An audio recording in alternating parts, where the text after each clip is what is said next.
very pleased to be joined today by a new guest on Crowdsource the Truth, Mark Steele. Mark, how are you, sir?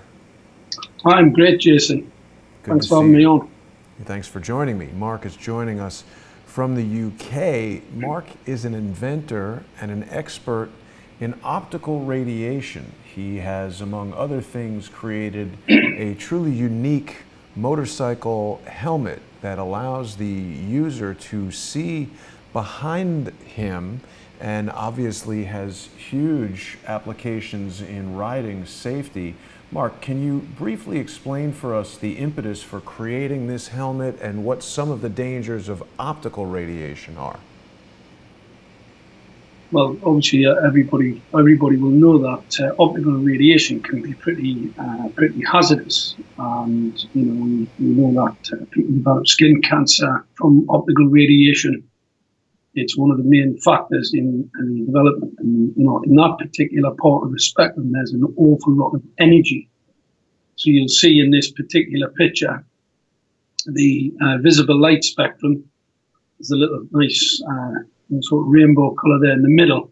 It's pretty high up and it's very close to ionizing radiation. So some of the ultraviolet light spectrum is most certainly ionizing. What they mean by ionizing radiation is that it can ionize and actually knock an ion off. So there's enough energy in there to cause significant damage. And one of the reasons why ionizing radiation causes cancer. We know it causes cancer, and it's one of the main causes of it.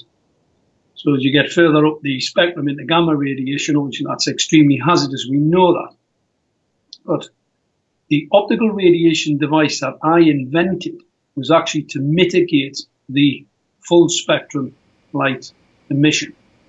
And how we did that, we attenuate over distance, and we also attenuated with some very clever sort of coatings on the optical waveguide that we have in the helmet. What was really pretty tricky, more tricky than anything, was actually fitting within the international regulatory standards in helmets, because obviously a helmet's main purpose is to protect the wearer under an impact. So consequently, what you can't do is put things in helmets that are going to hurt people. So you can't put anything rigid in a helmet, because obviously under an impact you get a load area, and you'd most certainly, or most probably, cause more problems to the rider if he had a crash. And you get this with, where people have attachments to the helmets, where we know there's some very famous people where they have crashed, they've had attachments on the helmets, and that's caused a focused load area, and then penetrate the helmet, so it can't work. And it's the reason why a helmet's main purpose is to protect you. But it can't guarantee that protection. What it most certainly can't guarantee is any protection if you start to stick things on, put things in, etc. So the waveguide had to act as a crumple zone. So not only did we have to reduce the optical radiation hazard across it, we also had to make it so that it would act as a crumple zone. So under impact, it didn't damage the wearer. In fact, what we found was that it increased the crash resistivity of the product. So it's a very, very safe product. But the main reason that we put this waveguide into a motorsports helmet, I knew that there were a number of applications outside of motorsports, military, medical, etc., which would actually benefit from this particular binocular waveguide. Because obviously, you see a lot of monocular visual systems kicking around. There's a lot of them that you see on the net. There were some very famous ones that didn't go anywhere.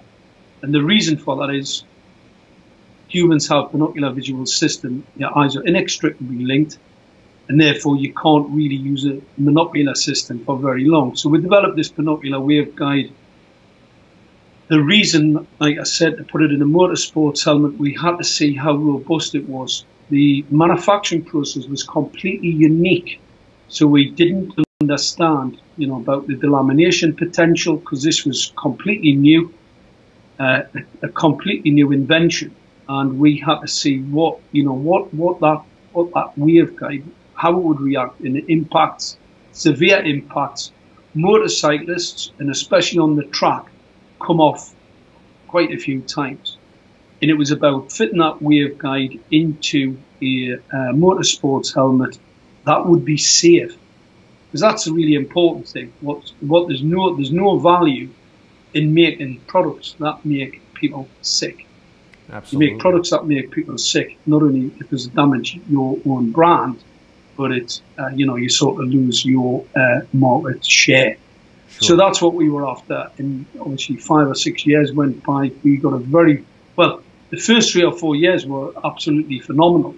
We had a significant increase, and then we came under sustained, unlawful, illegal attack from one of the largest technology companies in the world. I won't name them here because we're currently talking with lawyers about taking action. Wow. About that particular attack, where we had websites shut down across the world.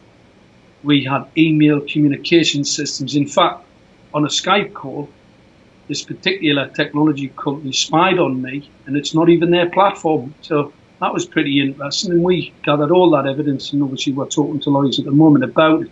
Because what they really did was actually attack the potential for this particular waveguide, a safe way to see binocular full spectrum light, and I'll talk about that later on, about full spectrum light, in a head-up display system.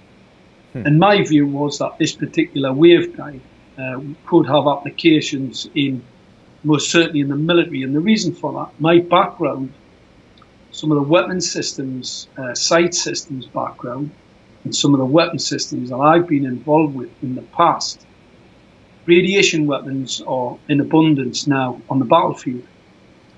And everybody will know about, there's a lot of military applications for head-up display systems and mechanical sight systems. And the reason for that, if you were to use binoculars or, a telescopic sight, if let's say a LiDAR system, so you know how they have LiDAR on the top of battle tanks, basically for battlefield interrogation. You see them on quite a few autonomous vehicles, by the way. That LiDAR system, it's a class 1 laser. It's not really dangerous. However, I wouldn't want one shone in my eye, and that would be classed as assault. And we see these LiDAR systems on the battlefield. But what would happen if you had a pair of binoculars or a telescopic sight? You will increase the focality of that signal. Now, if you increase the focus of a class 1 laser, then there's most certainly you're going to do some significant damage to a person's eyesight. Now let me pause you for a second, Mark, because you're dropping a lot of terms here that perhaps the average person is not directly familiar with. And as you touch on monoscopic viewing versus binocular stereoscopic viewing, you're speaking a bit of my language. You and I have not met before today, and actually I was introduced to you by a crowdsourced community member who also happens to be a dangerette, so shout out to our friends at Able Danger there.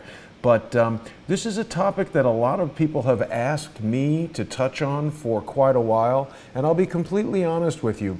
Like yourself, I'm a technology fan. I've been very interested in technology since I was a young child, cameras, computers, etc. I've been exposed to a lot of technology. I've lived in New York City for much of my life. Just looking at the Wi-Fi menu option here on my computer, I think people might be shocked to see the number of Wi-Fi routers that just exist around, because I live in a populous city in New York City. There's a lot of electromagnetic radiation around us, and I just wanted to give people a bit of background overall, because I think that this electromagnetic technology is very foreign to some people, and because you can't touch it and feel it and pick it up, a lot of people don't think about it. But I want to thank you for starting with that really tangible example of sunlight, and of course the visible spectrum of electromagnetic radiation. Visible light is the one that most directly is detected by humans, and of course the entire electromagnetic spectrum includes X-rays, which many of us have been subjected to, microwave radiation, and as you pointed out, most people are directly familiar with the possibility of overexposure to sunlight being a possible cause of skin cancer. Many people have even suffered from that, people that I know. So this is very, very real. This electromagnetic technology is around us all the time. Now, when you say battlefield interrogation, I know about LiDAR from my experience in visual effects. LiDAR is similar to radar, but it uses a laser, and in visual effects, LiDAR is typically used to map an interior space and create a three-dimensional model of that space. What exactly is battlefield interrogation? Well, it's exactly that, Jason. It's LiDAR and radar systems, and basically focused microwaves. So where you have a light emission in your LiDAR, LiDAR is a radar light cross. So you've got a number of different parts of the electromagnetic radiation spectrum that you basically use what's called a phased array. Now, what I mean, to put that in layman's terms, it's basically like a laser, but using a microwave. So what you can actually do, I think there'll be a lot of people who played on these, these games where you cycle through the different targets on a battlefield. That's phased array there. So where you cycle through, that's basically what's on the front of a battle tank. It's on the front of a plane. It's, this is the sophisticated way of interrogating your surroundings. However, these phased array signals can also be used as a weapon. And the reason for armed missiles, that's anti-radiation missiles, and the reason for head-up displays, mechanical head-up displays, and the device that I invented was to mitigate this particular radiation risk to pilots, to people on the battlefield. So that was the purpose. We wanted to see how this optical waveguide would react, because what we can do in that space is give people digital imagery. We can geolocate targets on the battlefield within that space. But what we can do it safely, because what you most certainly can't do is project and focus optical radiation directly into a person's eye. Now, you can, and a lot of people are doing that. There's a lot of the gaming headsets, which I'm pretty worried about, where they focus optical radiation. Now, it's pulsed full spectrum optical radiation, and that potentially will cause significant detrimental cellular damage to the retina. Not only to the retina, because obviously you're pouring optical radiation into a person's eye. This optical radiation is a class 1 cancer-causing radiation. We know that microwave radiation is in fact a class 1 cancer-causing radiation, and obviously there'll be people out there who won't agree with that. But the latest, the largest, most in-depth study that was carried out by the National Toxicology Program, and it's $24 million just been carried out and just published recently, shows that in fact these pulse modulated non-thermal, because obviously you've got to go back, the international standards only cover thermal impact. So they say that any of these devices are safe as long as they're not cooking you. I call it a cooking value. These studies, there's a study that's just came out of Italy, been in the making over 10 years. These independent scientists have showed that non-thermal microwave radiation causes cancer. The NTP study, which 24 million, is one of the most in-depth, very, very well-funded study, shows in fact it is in fact a class 1 cancer-causing radiation. So this is the type of radiation that would be emitted possibly by a mobile phone, and there's been a lot of study. Am I correct? Is that what you're talking about? It is, yes. That's emitted from a mobile phone. In fact, any base station, any Wi-Fi router, any emitter, anything that emits radiation. And one of the reasons why one of the larger insurance companies will not insure these type of transmitters for harm, the reason for that is because they do harm. Now, we're not talking about weaponized signals here. I'm just talking about the basic immersion. See, one of the things that's not taken into consideration by the regulatory bodies, and you just hit on it before, Jason, it is what I call overburden. So, you know, where you've got one Wi-Fi system in your home, which the regulators have deemed to be safe because you're far enough away from the transmitter and they think that level. However, you've got 20 or 30 or 40 other transmitters in your near locality that are all emitting radiation through your brickwork, your concrete, into you. So, you know, if you, let's say you were living in a multi-story building, by the time you've got your deck phone, your smart TV, your smart whatever, your smart, you know, and all your neighbours have got them, the amount of microwave radiation in that environment can be extremely toxic. And we don't know what these are because the regulators and the manufacturers only measure very small numbers of these devices. And as you can see this picture here with Mark Zuckerberg, I mean, there's an awful lot of people in there. There's an awful lot of optical radiation being poured into their eyes. I'm pleased it wasn't me. I mean, don't get me wrong, I've tried these immersive VR headsets. Right. But I would like to see the safety, the level of optical radiation, because obviously depending on the architecture that's being poured into your eye, depends how dangerous it is. Right. And I do not believe there's any studies at all that are being carried out in relation to these type of products. I was very, very concerned about, you know, these cardboard box things with the lenses in. There was millions handed out to schools for young children to try, where they were putting their mobile phones in. The educators were trying them on in schools. I'm pleased they didn't do it with any of my grandchildren. Believe as I would have been up in arms. Where they're basically just focused pulse modulated full spectrum optical radiation into a person's eye. Now, that's not safe. Right. It's not clever. That could be potentially extremely dangerous. That's you know, these are the things we see. Lots of pictures with children with these things on.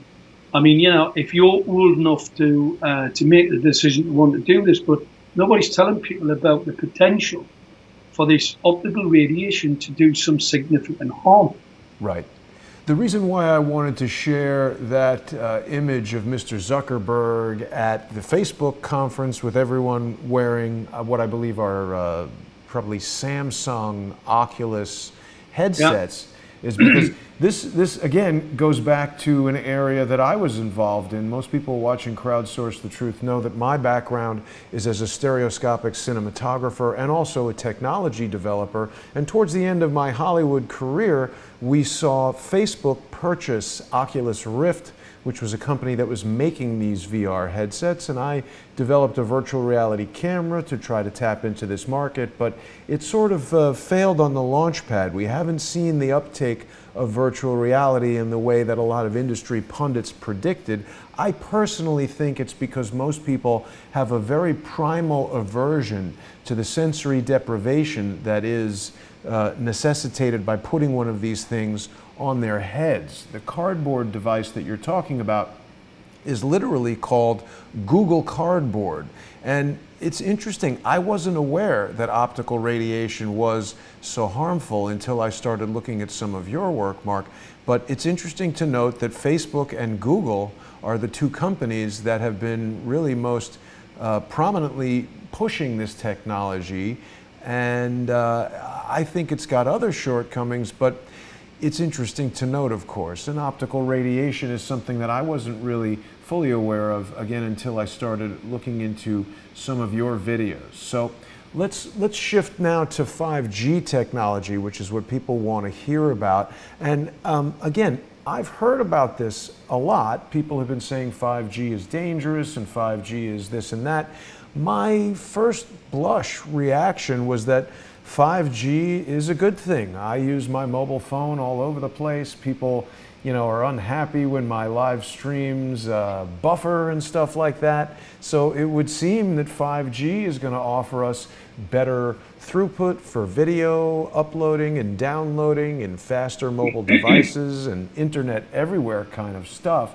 What are the dangers and how is it that 5G will be weaponized? Well, let me define 5G for you first, Jason, because everybody has, you know, the mainstream media narratives, higher data rates and higher signals. It's about compressed data rates, 64 QAM and those type of things. So it's all about, you know, compression of data rates, because obviously light travels at the same speed. You can't get it going any faster, let's be honest. You'd be breaking a few physical laws there. It's about getting more data into a signal. So the 5G, let's define it properly, means more. It means more 1G, more 2G, more 3G, more 4G. And where 5G becomes really interesting, it's more sophisticated antenna design. So high gain, high focus, lensed antennas. Also widening out of the spectrum. So lower part of the spectrum, because obviously you need more bandwidth. So lower part of the spectrum and higher part of the spectrum. Now some of those parts of the spectrum are pretty dangerous. Some of them are pretty experimental. Now we don't know how dangerous they're going to be, but the 2, 3, 4, 3G and 4G, we already have seen significant increases in cancer rates. We've seen significant increases in brain tumor, in children in particular, and in young women in strokes. We've seen an awful lot of young women having strokes in the USA, which most certainly, well, how I see the smoking gun and how microwave radiation is in fact the main contributing factor, is the differential between women, children, and full-grown men. So the data coming out of USA shows a 38% increase in young women suffering strokes, when on the same geolocations, which is appalling enough, we've seen a 15% increase in young men suffering stroke. So the only real difference is most probably head density and head size. We know that women on average have smaller heads than men. So consequently, I believe that's the smoking gun to show that it is in fact the overburden of microwave radiation. I'm a technologist as you are, Jason, and I love technology. Technology has had unbelievably beneficial, advances for humanity. There's without doubt. But the rollout of this, untested, unregulated, unlawful, is what I'm going to tell you soon. Those antennas are basically off the battlefield. They are phased array. They are focused radiation signals. So from a layman's perspective, you would potentially, you would let's see it as a laser. So where I can offset the signal in a phased array set of antenna, you can actually poke out the signal quite a distance and basically turn something that would be from normal antenna, where you see, so inverse square law, you see a significant drop off over distance. These 5G antenna are completely different, and you know that because obviously in South Korea, the phased array, the 5G systems being used to attack wild boar in the jungle. In fact, they've been shooting wild boar with the 5G array. Wow. So, this isn't me making it up. This is where it's from. It's battlefield interrogation equipment. And most certainly, it's totally untested, untrialed. And I mean, if you listen to the guy from the FCC, they're going to push this technology through without any regulatory guidelines. Now, that's an absolute paradigm shift. It's a shift from an engineering perspective. It's a shift in relation to the law, because go back to motorcycle helmets. We develop these products within a framework of an understanding of the regulatory bodies. So, that particular helmet there, it had to pass UNEC 2205 to be safe, had to be crash tested and approved.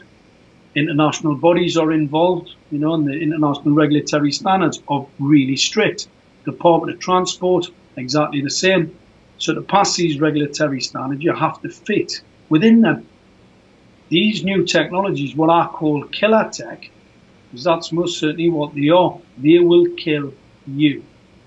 No ifs or buts. A lot of this technology is significantly detrimental to humans, and it's due to the focality of the signal, which is do not understand. We're basically playing, it's like the Wild West in relation to technology. So let's put that into perspective. if I was to sell you a pair of, let's say a tire for a car, and let's say I made mine out of, just a bit of a rubber that I found on the street, and I sold it to you, and off you went down the road, had a crash, tire came off, you were killed, your family were killed, I'd be in serious trouble. And the reason why that doesn't happen is because there's been 100 years of technology and standards where engineers stand on the shoulders of other engineers and pass on that information to, so that we do not produce. And yes, mistakes are made. There are always technological bloomers, make no mistake about it. However, what I'm pretty sure about is that you can't just throw those standards away, because if you throw those standards away, and that's what we're seeing with these new technologies, you may as well throw away all of the law. Now, Mark, because the law is inextricably linked with standards. You cannot have one without the other, and what you most certainly can't have is harming your customer. So you have to do due diligence on any product development. We did. What we can't understand is these new technologies, where they've come from the battlefield. I mean, obviously, battlefield technology, nobody's really concerned about, some people are concerned, but a lot of people, where there's a lot of munitions flying about, it's probably a little bit better to be able to see your enemy with a very sophisticated phased-array battlefield interrogation system, because obviously the munitions he's going to fire at you are going to kill you. Right. But so we see a lot less concerned about public safety on the battlefield than in the home, perhaps. Let me just ask you very briefly, because I was showing this article about the 5G fighting wild boars in Korea, and I found it ironic that the Korean company, actually it's a Japanese company, Sharp, is advertising a microwave oven at the bottom of this article about 5G being used against wild boars. So there's quite a history of electromagnetic radiation being used in the home, and it's a very odd thing. We've got a lot to cover, and you've prepared a PowerPoint presentation for us, so I want us to get to that before we get too far into the explanation.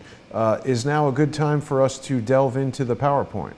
I'll just finish one little point here, sure. Jason, on the shooting of wild boars with these 5G phased array high gain antennas. Whenever you test any munitions, doing your nuclear bombs and etc., and any munitions, what you normally do is test them on porcine, because if you test them on porcine, and then you can actually see. So this is basically a weapons test. I mean, I don't think the people behind it thought it was a weapons test. Well, I know it to be a weapons test because I know what 5G really is. So it's pretty interesting that they're testing it on wild boar to see what the effect's going to be. It's pretty scary stuff. Yeah. We also saw mention of millimeter wave technology in one of the antenna articles I was showing while you were speaking. If I'm not mistaken, this is the same technology inside the security scanners used by the United States TSA, which were put in place after September 11th, made, as far as I understand, by a company that had Tom Ridge either on its board of directors or as its CEO. Tom Ridge, of course, was the first director of the Director of Homeland Security, appointed by George W. Bush just after September 11th. What can you say about millimeter wave technology in airports? Well, I try not to travel on public transport. Let's put it like that. And the reason I do that is because these radiation emissions, they're like X-rays. They build up over time. So consequently, the more you get, the more potential there is to do harm. So the less you get, the more potential for you to be healthy. So it's pretty straightforward. And the problem we have with 5G is ubiquitous. We're not a very big country. I think you can fit the whole of the UK into Texas. In fact, I think you fit it in about 2 or 3 times. It's a very small place. Right. And the government in the UK are planning to roll out 400,000 massive in, massive out antenna right across the whole country. And the reason for that, I mean, we'll go on to the thing because I can explain a little bit better. This is unbelievable. You know, these phased array antenna, and we'll go to the PowerPoint. I can explain it to people in a little bit better form because being able to visualize the imagery, they'll understand what I'm talking about. And it's, you know, it's pretty scary. Let's put it like that. Wow. So, okay, let's, without further ado, let's get into the PowerPoint here and just bring that up. So what we're going to do is I'll run the PowerPoint for you, Mark, if that's okay, yeah, and you can guide us along. Brilliant. Well, first and foremost, as you can see by the PowerPoint, these transmitters are unlawful. They're illegal. They really have no purpose in civilian setting because obviously most of the technology that is behind them was developed for battlefield interrogation and weapon systems. This is a paradigm shift. And what I mean by that, you know, we mentioned it before about safety standards. Safety standards have been around for hundreds of years, mainly to protect not only consumers, but businesses. Because if a business produces the wrong product, it harms a lot of people. That business goes bankrupt because people sue them. America knows better than anywhere else in the world that litigation can bankrupt a company and shareholders lose money. So everybody loses. Capitalism loses. So this is an absolute shift in what I call smart product development, because most of these smart products, right, they have a set of guidelines in relation to, because there's no real standards in the emission of radiation. In fact, the International Electrical and Electronic Engineers, one of the standard bodies, they have just called for a reclassification or a relook at the standards, because the standards currently there only apply to thermal. So from any microwave radiation transmitter, it is deemed safe as long as it's not cooking you. While it is absolute, complete poppycock, there are absolutely mountains of published peer-reviewed science papers that show that this microwave radiation is most certainly harmful to humans in biology, well below the thermal impact. Now, these thermal impact guidelines were attributed, they were derived from exposure to 14-stone males. So the whole, you know, a lot of people in the population on 14 stone, small pollinators on 14 stone, and children in the unborn on 14 stone. They've been exposed to the same radiation levels from these transmitters. And obviously we've got some images here of some information from around the world. Now, excuse me for a moment, Mark. For our viewers here in the United States, 14 stone is a measure of weight, of course, but how many stone to a pound? It's 200 pounds, Jason. Got it. 200 pounds. In fact, it was derived in the USA. I'm sorry, I keep talking to people in the UK and say 14 stone. I should have said 200 pounds. That's okay. Carry on. It's so what would, you know, these smaller living biological structures, small birds, small pollinators, right? This basically annihilates them, and everybody will have noticed that we're seeing a significant drop. In fact, in England, we've seen an annihilation event to small moths. You know, the sensitivities of these creatures, their guidance systems, their signal systems, these 5G arrays, where the pulse modulate a pulsing microwave radiation. This is not immersive radiation. This is pulse modulated radiation in some very complex pulsing architecture, which humans and these biological structures have never, ever been bombarded with before. What's the danger of that type of pulsed radiation versus constant radiation?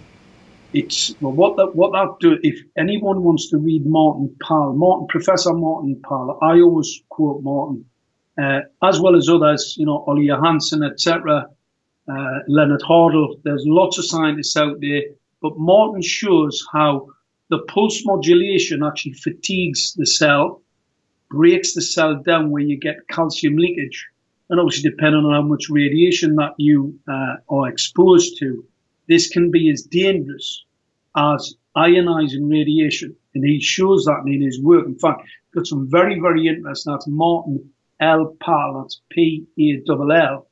You can look for Martin's work. He's got some fantastic lectures he does on YouTube. Martin's always trying to get the story out that this particular type of radiation isn't safe. So what we're seeing, you know, we've got the science here, and what we're seeing is the epidemiological data. And what I mean by that, people only have to go out and have a look around the lights. If you're not living in the countryside and you go out and have a look around any of these new street lighting systems, you will see either very few or even non-existent pollinators, where you only had to go back, 10 years, and you were absolutely covered them. And people notice that when they're driving down the motorway. We know that because we used to sell quite a lot of visors. Motorcyclists damage their visors on motorways. We hardly sell any visors now compared to what we used to.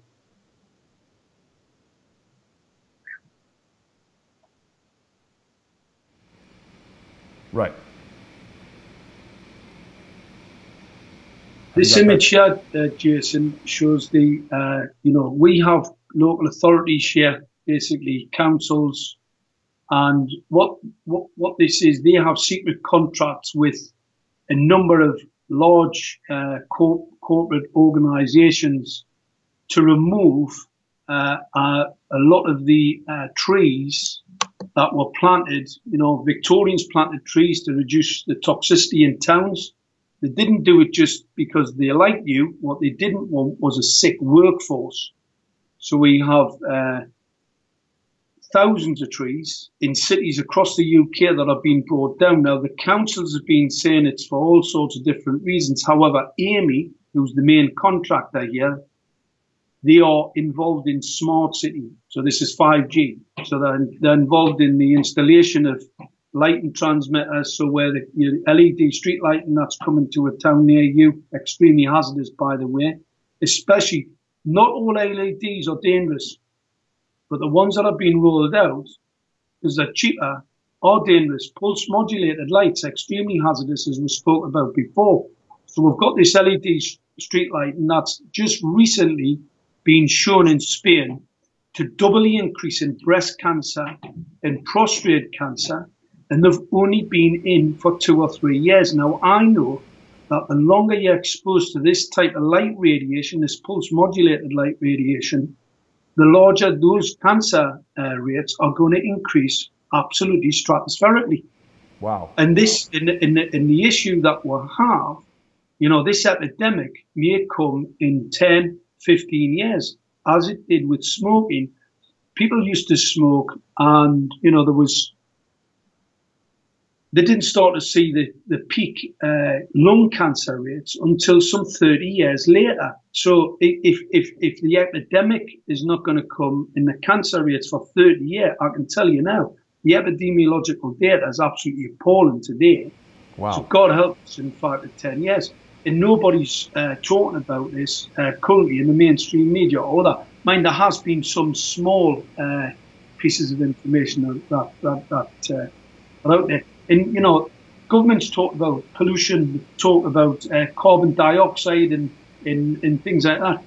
6 tons of CO2, as we can see here, that's just one medium-sized tree.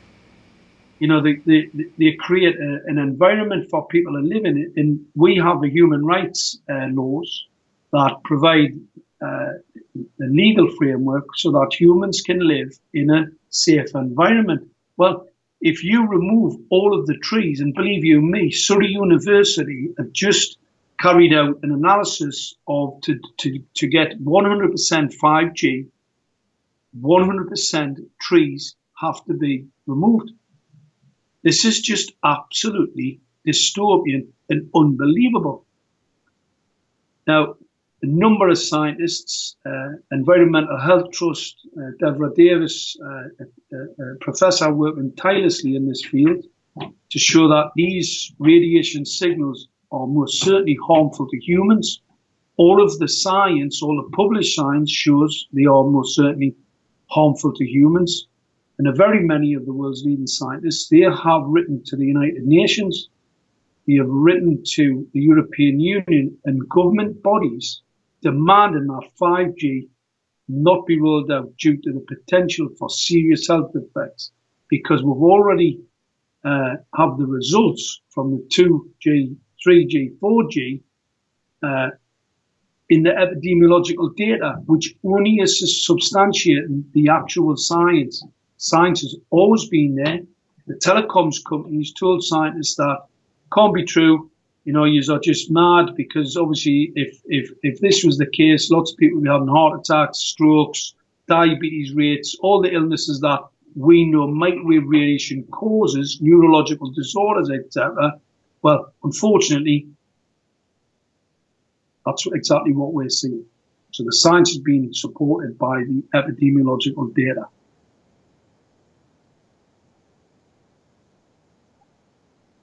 Now, we spoke before about phased array.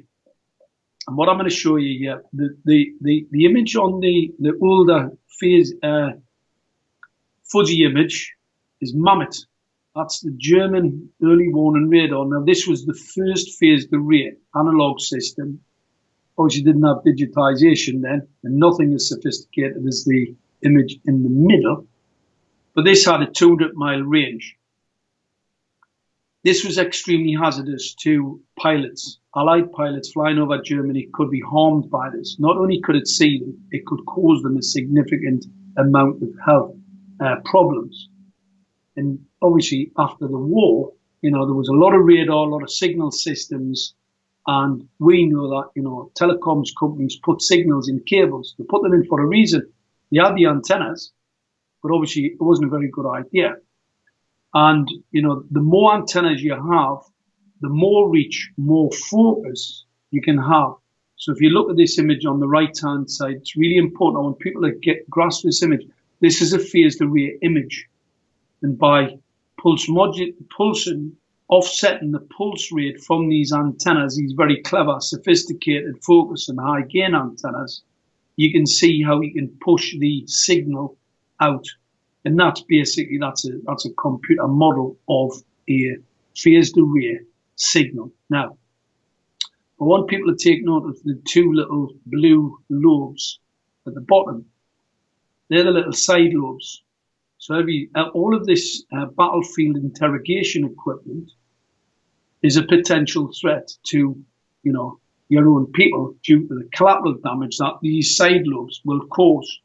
But obviously, because of the sophistication and the capability that these weapon systems provide to military sort of bodies, the collateral damage is seen as, you know, let's say, an allowable acceptable risk. Yeah, an acceptable risk. Right. And this is why, you know, we're seeing significant numbers of troops coming back from the battlefield suffering neurological disorders, PTSD, I think they call it, but it's most certainly brain injury. So, wow. You know, they're not suffering from PTSD, they're actually suffering from a brain injury from this type of radiation. Now, so Mark, let me ask real quick. You're saying that someone who's a military radio specialist might, in fact, be suffering from brain damage as a result of their exposure to radio waves? Yeah, there's people, well, anybody that gets in between some of these battle systems, I mean, they're on the front of a tank, they're on the front helicopters? of any system that's locating targets on the battlefield. These phased array systems are actually in play. I may know someone who is suffering from exactly that. Yeah, and you know what's really appalling about it, Jason, they're being told that, you know, what's wrong with you. In fact, it's like me turning around to a guy who's had his leg blew off, who's hopping up the street and going, hey, what's wrong with you? You know, these guys are being blamed for the illness that they have, when point of fact, they've actually got a brain injury. You know, they've got a psychological trauma, a physiological trauma from these weapon systems. Now, the image on the left-hand side is a graphic of a phased array antenna, and you can see it's causing a bit of a problem to that drone on the right, on the left-hand side. That's it in the front of a fighter jet. That's a ground radar system, phased array. The actual image of the ship with that phased array is actually on the right-hand side. So you see those small angulated panels. They are the phased array systems. And these are targeting systems, but they most certainly can be, well, basically double up as weapons. Wow, that's amazing. You know, Mark, we've heard a lot about EM weapons, and again, I think a lot of people feel like if it's not a gun or a bomb or something they can look at and hold in their hands, they don't believe it.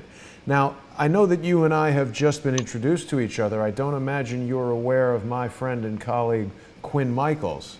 But Quinn, a few months ago, was live streaming in the middle of New Mexico when he noticed a very modern, brand new, clean-looking Mercedes van with Texas license plates that seemed to be following him. Now, later that night, he stopped at a roadside motel, unplanned stop, hadn't alerted anyone of his location, and he suffered from a spontaneous collapsed lung. Not totally uncommon. Quinn was a heavy smoker, but it seemed like something out of the ordinary for someone in generally decent health at the age of 40. And when we began to speculate that some sort of directed energy weapon or microwave energy could have been projected towards Quinn and could have burst one of these blebs in his lungs that were caused by smoking, this same radio operator with a military background who may in fact be suffering from EM-induced mental distress began making a series of videos describing how preposterous it was to presume that someone could have used a directed energy weapon on Quinn. Do weapons like this exist? Could they be contained in a van and used on someone in a motel room in the way that I'm describing? We certainly could, Jason. You know, the most ridiculous thing I've ever heard is somebody saying that, you know, we all knew about the 2.5 gigahertz weapon that was used against US ambassadors in the US embassy in Moscow, and also the ridiculous assumption that there's been an ultrasound weapon used on the embassy workers in Cuba. They're not ultrasound weapons. Why would you use an ultrasound weapon? Ultrasound weapons are pretty big, and they normally operate very well at subsea. So I know quite a bit about that particular field.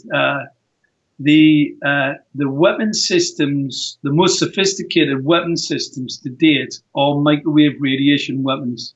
They are secret, they are silent, they are lethal. The lethality is in the focus of the signal. Now, you get very uneducated academics who tell you that there's not enough energy in that particular part of the spectrum. It's poppycock. And what I mean by that, if you look at a laser cutting through stainless steel, you can see by focusing the signal, you can turn non-ionizing radiation into something pretty powerful. So the idea of someone thinking that there's not enough energy in the microwave radiation part of the spectrum, that's the 300 megahertz to the 300 gigahertz range, can it be dangerous? It's just absolutely, it's for ignorant people to believe that. Let's put it like that. And in fact, if anybody wants to research Brunderman weapons, there's enough in the public domain about Brunderman that you can get yourself excited about. So you don't have to take my word for it. Just go and take a look. And to be clear, Mark, you're free to say bollocks should the urge fall upon you. I like to see it poppycock. It sounds better. This is occupational military settings. All right. Now this has just come out of this is hot off the press, Jason, and this shows the cancer causing radiation from those exact same signals. These same signal systems that the government, the FCC, are proposing to roll out in a town near you very shortly. We actually already have them. Our government have decided to roll out this technology on top of us without any care at all.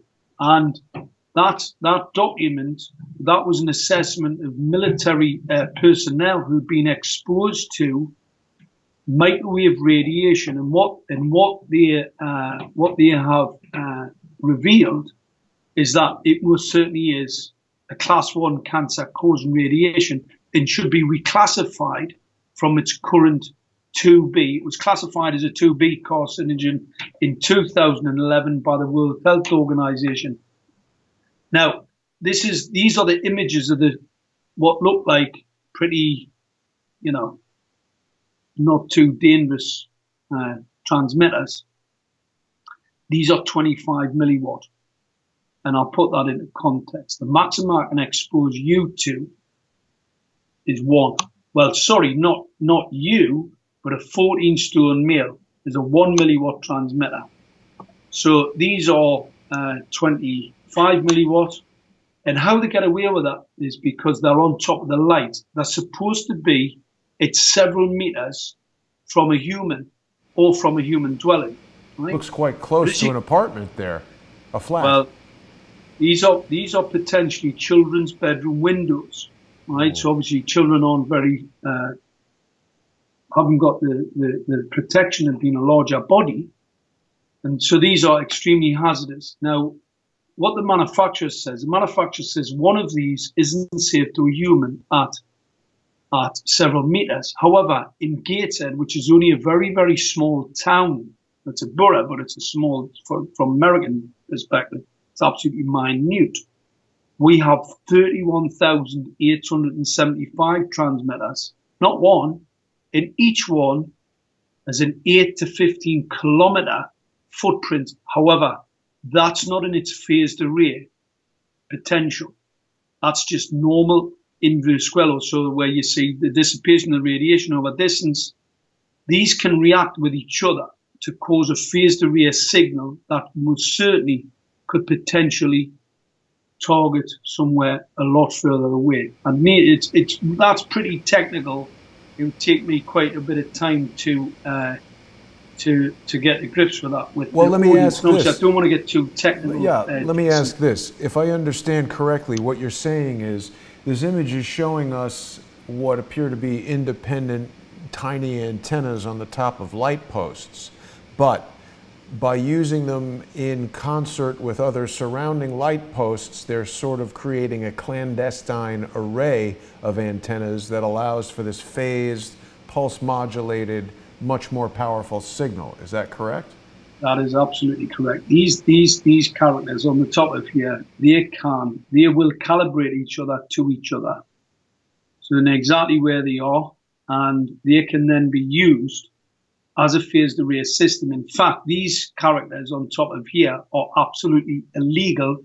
The high gain, high focused antennas, if you break that black cover, the black cover on the top is actually a mask. It's a mask. What actually it looks like underneath is a PCB board with a very thin copper strip in the middle of it with a focusing lens on the top. I was, I remonstrated with a council worker who was actually repairing one. Some humanitarians had been climbing up them and ripping them off because obviously their children were in distress from the radiation or nosebleeds, etc. They'd been ripping them off, and I was remonstrating with a council worker who was repairing one and basically giving them a bit of a hard time. He threw one at me. Well, I knew what they were anyway, but it just confirmed exactly what they were. The high gain, high focus antennas and have no place at all in a civilian setting. Really don't have much of a place on a battlefield apart from for an interrogation system. So they can calibrate to each other and they can actually act in unison as a phased array. And what they really do is 3D map your home, which is it's basically outside of the any human rights laws that we currently understand. And here we see the 25 milliwatt transmitter attached to the LED streetlight. Those pigeons, picture on the left and on the right, they will die. The radiation emitted from that transmitter will annihilate those birds. It will fry the eggs inside them, and they will die. They'll die of kidney failure, So that's one of the reasons why we don't see any flying birds about. All the small birds have died. The pollinators are attracted to LED streetlight because of the frequency of the light. It's more, in layman's terms, it's a little bit more bluey. That's 450 nanometers in scientific terms. In that particular part of the spectrum, they really enjoy it for whatever. And that's why you see, blue lights in restaurants where, you've got a lot of flies. They'll not need them for very much longer because these LED streetlights and the transmitters have annihilated the small fly pollinators. So any moths, butterflies, we don't see any. Absolutely have annihilated them. I've never seen a single ladybird, a single, it's an annihilation event for smaller living bodied things. So they've created sort of a nationwide network of bug zappers. How long has it been? Bug zapper, yeah. Bug zapper, yeah. So how long has it been that these 5G antenna have been being rolled out there in the United Kingdom, and how many are in the U.S.? Well, a lot more than what we probably think. I know this particular company, they produced close to what I know by looking at their books, about 400,000 they have installed in the UK and in parts of Europe. But there's far more of their designs. That's just one design. Because they don't have a 5G iPhone, or as far as I know, a 5G Android phone. In the United States, AT&T and Verizon are not offering 5G data plans. So what's happening with this technology? Are they just getting it in place and preparing to offer that stuff? Well, 5G really, to be honest, Jason, basically a weapon system. So I'm not really sure what it's going to be much use at, giving people telecommunications. I mean, let's just take a look at these two pictures. You've got a picture on the right where you're seeing what's called a phased array signal being focused at those people. What it says is they're going to serve them simultaneously. Well, you'll get served all right, believers, because any focus of that microwave radiation, currently you're immersed in it. So even though it's pulse modulated and it's pretty dangerous, the focusing of it, you've just weaponized it. So you can see this picture on the left-hand side, basically a weaponized system. This was a commercial business showing you how clever they are, and how these signals are focused at you.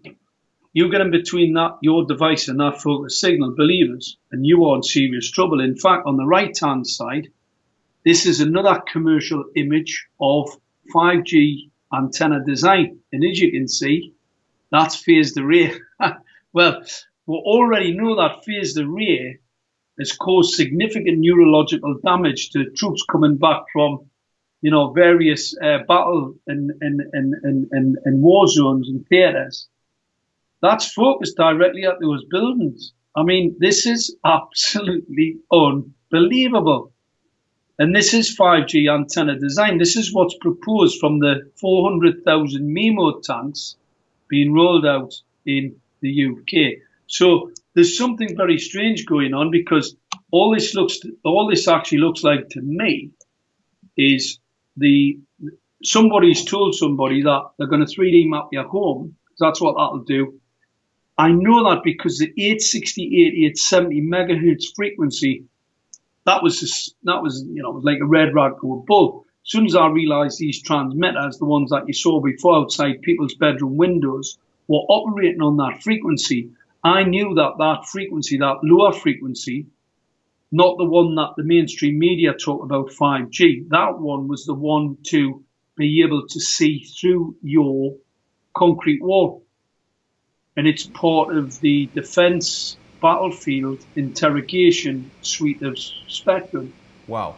So what you're describing now, Mark, again, to make sure I'm following, is an array of electronic equipment that is going to be able to, just as on movie sets, I saw LiDAR technology being used to map and create three-dimensional models of a set to be used for visual effects.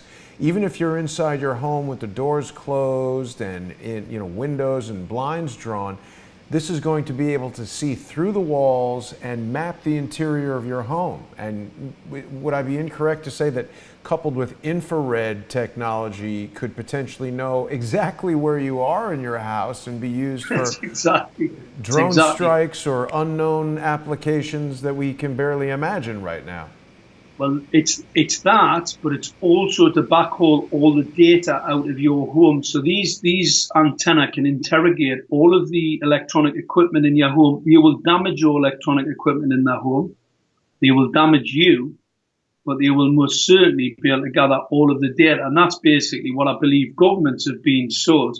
This was just the image before about the wild boar, where it states that they shoot the rays.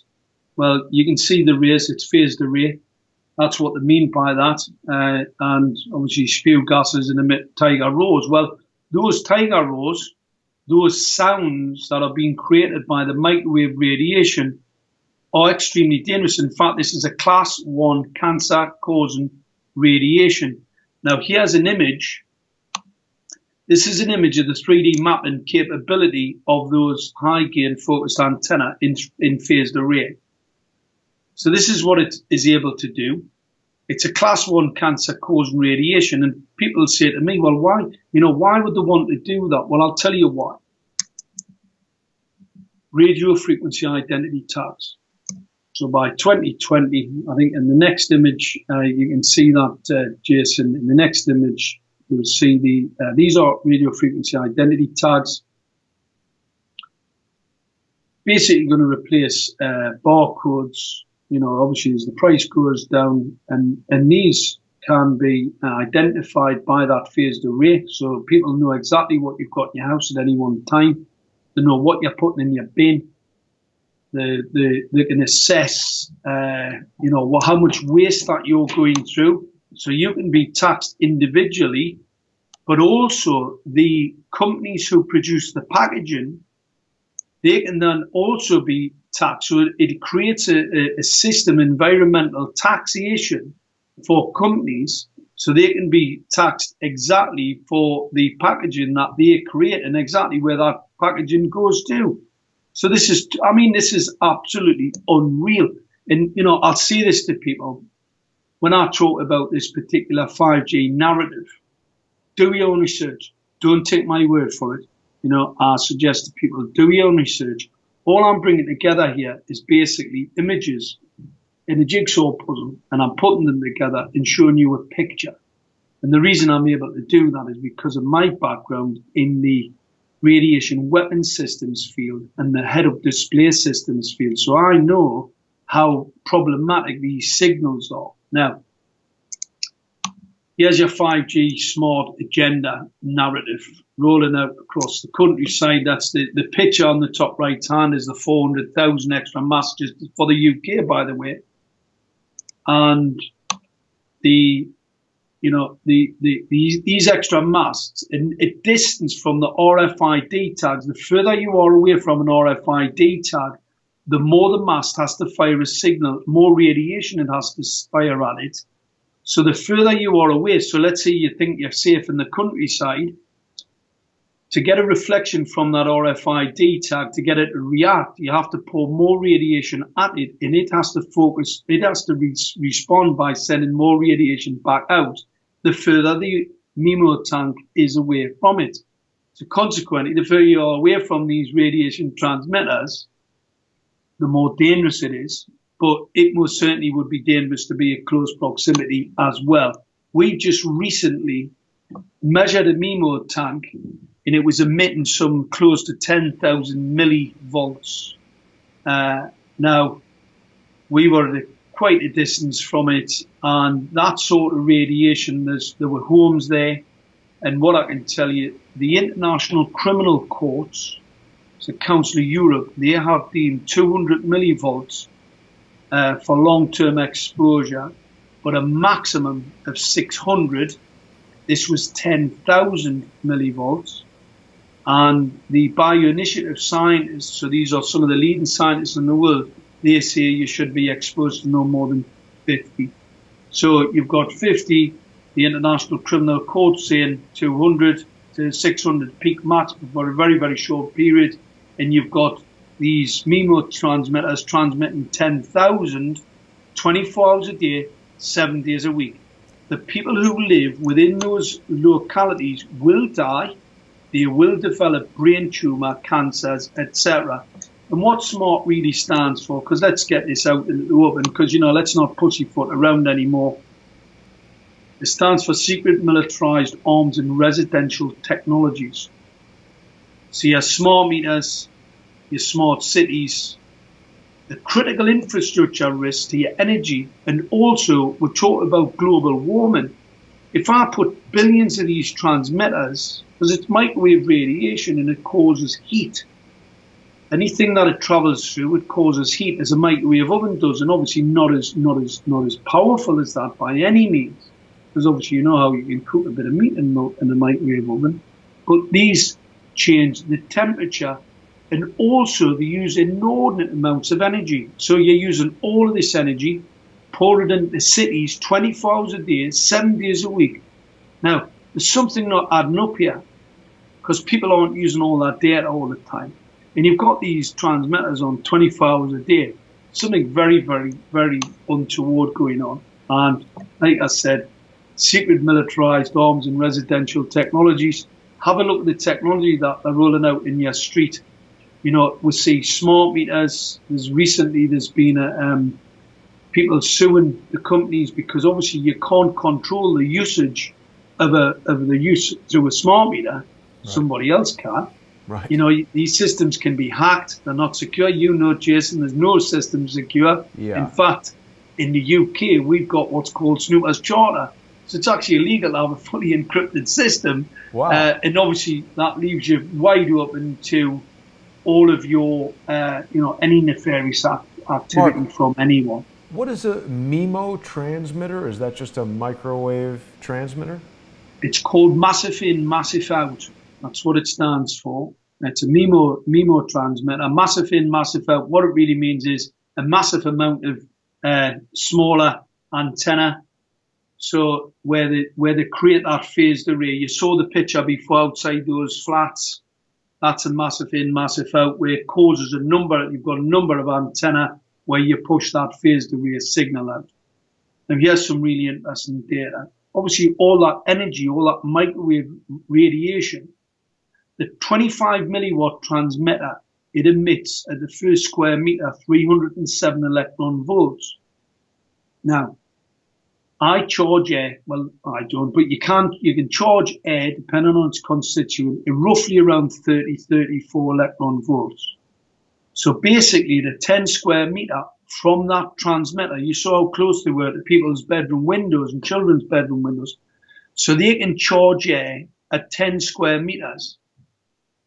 Well, this is the damage that charged air does. You're basically gassing people in their own homes because, and this isn't a quick gas. This isn't like pouring cyanide gas into someone's home.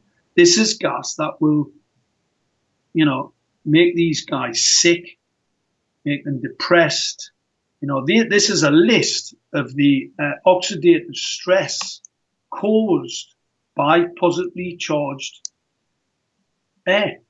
And it also damages the immune system. So these multiple, you know, billions of transmitters that our state apparatus and the FCC want to roll out on top of us. This is what it will lead to. And I call this economic terrorism. Because you pour this much radiation in any environment, and what will happen? You will make your population sick. They won't be able to pay tax, and governments won't be able to pay off that debt.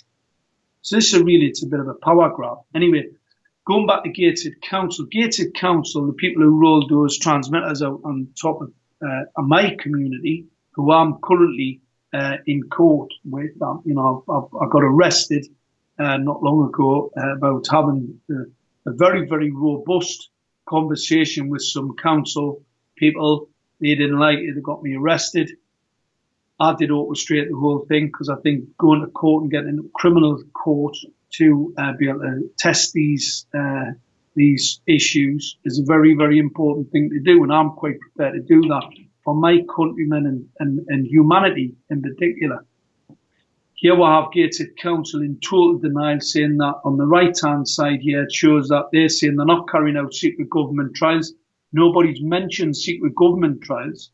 What we mentioned was 5G. So that tells us that they most certainly are carrying out secret government trials. And what they're saying is that we, me and the people who are with me in our political party, the Save Us Now party, are conspiracy theorists. Because what this happened, this was during an election, and we were starting to see a significant amount of people showing interest in what we were talking about. Council got themselves a bit upset, so they put this outrageous press release out, totally unsubstantiated. And what it says in that press release is no risk. What they say is these transmitters don't cause cancer or the illnesses. And they've spoken to a number of organisations, including the World Health Organization, and this slide shows it. World Health Organization, and they said that these organisations said no risk.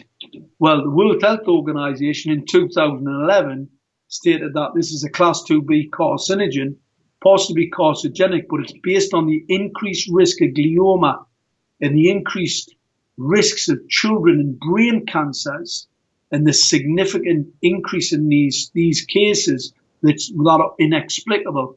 So we've got this particular body. So Gateshead Council basically just lied in that press release, because it is most certainly a lie. These organisations don't say there's no risk. So why are local authorities lying to their population about this technological rollout? It's absolutely bizarre. I find difficulty trying to understand why they're doing that. Now, when I went to Gateshead Council to remonstrate with them, I did explain to them that obviously this type of radiation has a more deleterious effect on small children and small pollinators, because I knew that the environmental crime, in particular, where the collapsing of pollinators, some of the moths are protected under international law. And because they're attracted to the LED streetlights and annihilated, I basically thought it was a bit of a slam dunk. You know, there wasn't any argument to be had. It could be very, very easily proven that these transmitters have, in fact, annihilated the small flying insects. So I went with them at that, with that sort of argument, and they came back and said to me that the head of dosimetry, this is a scientist at PHE, Protection Health England, has stated that my assumption that microwave radiation has a more deleterious effect on small biological structures is not borne out in science. Now, unfortunately for Gateshead Council and for Protection Health England scientists, that's a basic physical law. And as you can see from this image, this is the same mobile device and shows a significant more deleterious effect to a smaller head size. So this was a document produced by the IAEA, a more authoritative body than Protection Health England, and an organisation who Protection Health England rely on for evidence and for scientific rigour in what they put out. So you can see that's a total of rubbish. Now, in this image, obviously lots of people in the US have been forced. I mean, you guys have been forced to have smart meters, I'm sure, in some states. In the UK, we've been basically told that we have to have them, but it's a lie. It's a fabrication. We've got energy companies ringing people up and saying, you must get one in, it's the law. Well, it's not the law. We don't have to have them. And when people see these images, they most certainly will not want them, because not only is it a class 1 cancer causing radiation, these smart meters have been implicated in fire hazard. The reason for that, they don't have a surge arrestor on. All meters have surge arrestors on, but smart meters don't have them on because they take the signal to the earth, and they can cause, and you see these images here, they cause blood damage. The image on the right-hand side is really important because that shows blood stacking, and blood stacking, called relay, that's what leads to nosebleeds. So the next image will show, these are children in my near locality.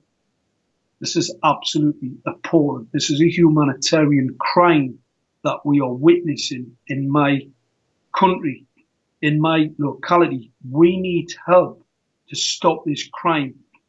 These children are suffering nosebleeds. Women have been suffering nosebleeds. We've got lots and lots of people who suffer nosebleeds, and that is through the administration of the noxious substance that's been fitted at close proximity to these children's bedrooms. And these fathers, obviously up in arms about it. And we have the medical community basically, running for the hills, trying to, say that it's all other sorts of issues. And we know that the science and the epidemiological data actually substantiates the fact that it's microwave radiation from these transmitters, because these nosebleeds were not happening until these transmitters were fitted. And even though children do have nosebleeds, the number we are seeing absolute, every other person you're talking to, that children are having nosebleeds. This is unreal. Now, this is Martin Pall. I mentioned Martin Pall before.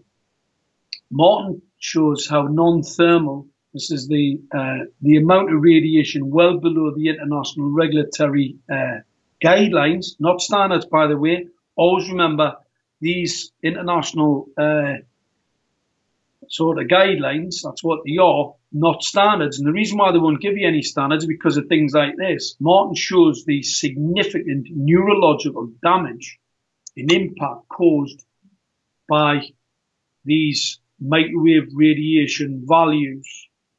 Now, this is a very, very highly cited paper.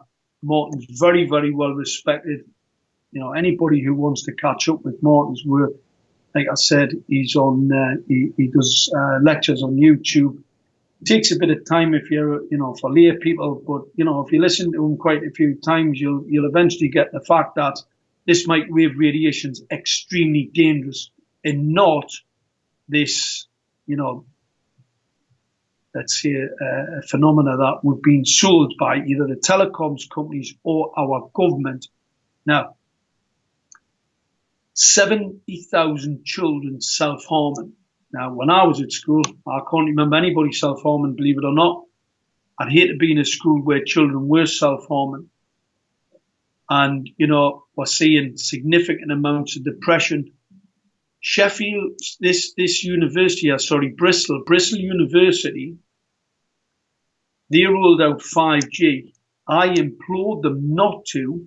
I was actually working on a project, the head of display systems project, and I was talking to a professor at Bristol University, who had been, unbelievably, offering young troops the use of virtual reality headsets.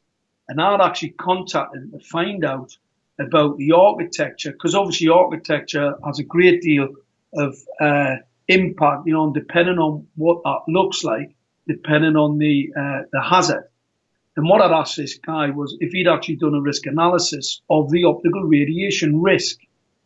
Now, the reason why I asked him that question, any optical radiation emission device should be fully risk assessed. The architecture, because we know optical radiation is a hazard, so you have to test it.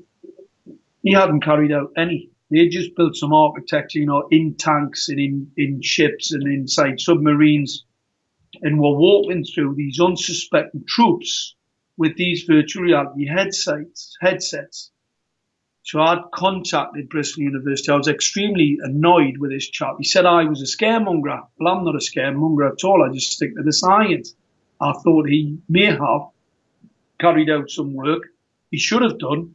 Anyway, some people just don't do these things. They're a bit remiss when it comes to sticking to the law, and consequently, he hadn't carried out any work. Now, this is the article I spoke about before, about the increase in young women, and this is what I believe is a smoking gun in relation to microwave radiation, because these individuals, unfortunately, from the same geolocations, show a far larger significant increase. Now, we know that this microwave radiation increases your blood pressure, And we also know it can break down the blood-brain barrier. Smaller heads, bigger impact. So this would most certainly lead to this type of epidemiological data. So I'm pretty sure that's where we're sort of gathering this data from. Here's a really interesting image. Now, if everybody thinks that we're in the Wild West, this basically tells me that we are.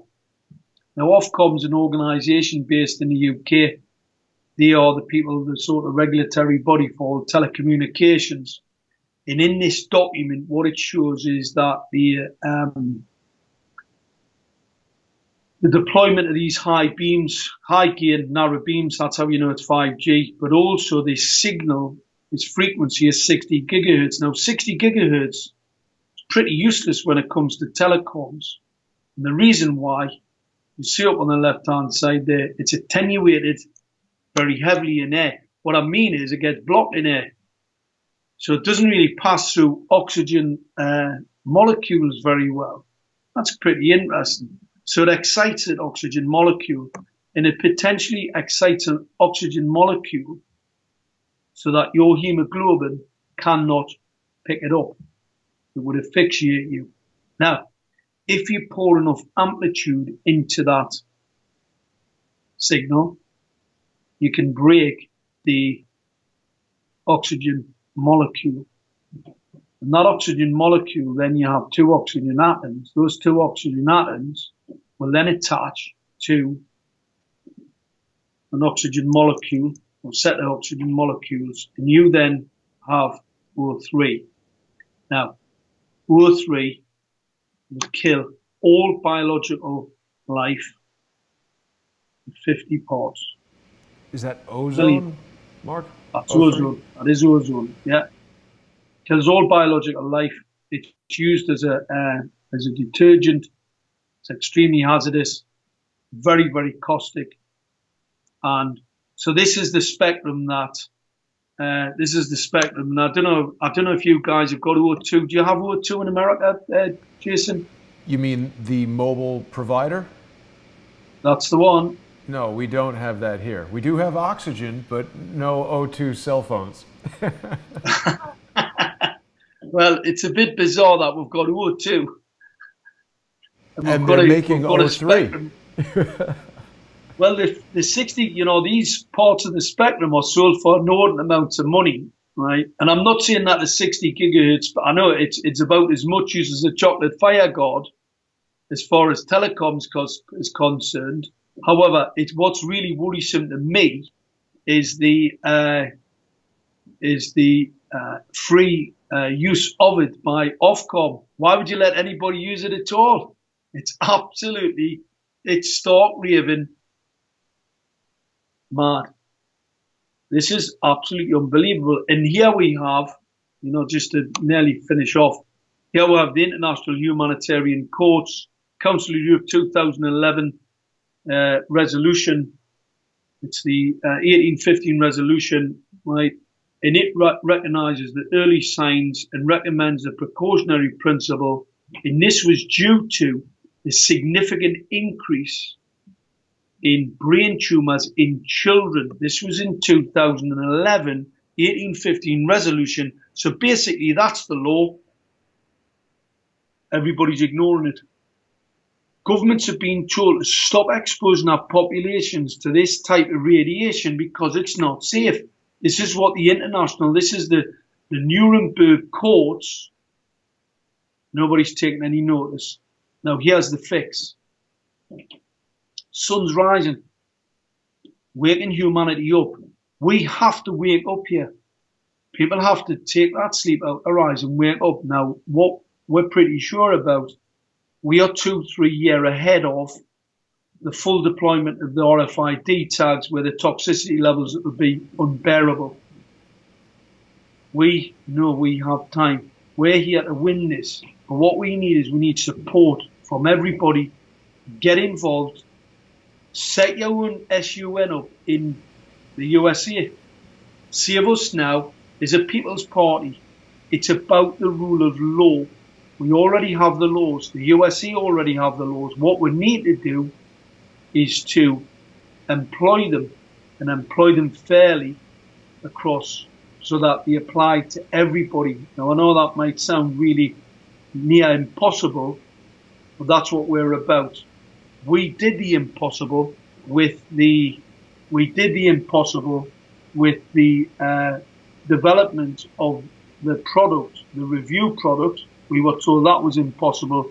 Well, we're going to do the impossible. Save Us Now is the future of humanity. It's to wake humanity up. The red and white poppy is pretty interesting. We've still quite some interesting symbology here. And the reason why we've actually done that is to show the people that are potentially behind this rollout who we really are, and that we mean business. So Save Us Now is the party. It's about the rule of law. All we have to do is apply the rule of law. We'll be okay, because the laws have been written down over many, many years, whether it be constitutional laws, whether it be the legal system, to protect humanity from this assault. Because make no mistake about it, we are currently at risk. 5G is an existential threat to humanity, to the environment, to the economy. If people are sick, they don't buy. I look at this from a business perspective. So every business person out there needs to see this, needs to get on board. Because believe us, your population starts to collapse. You won't have a business. You won't have a telecoms business. You won't have a defence business. Because I know that in the defence world, governments spend, depending on how much they tax. Now, obviously, there's certain countries who just print a lot of money, UK as well as the European Union and the USA to keep the whole thing going. But that can only go on for so long. What they really need to do is have a population who can pull them out the hole. We have to really react. I mean, I like to have a bit of laugh and carry on. That's part of being human. This is really serious. This is a serious issue.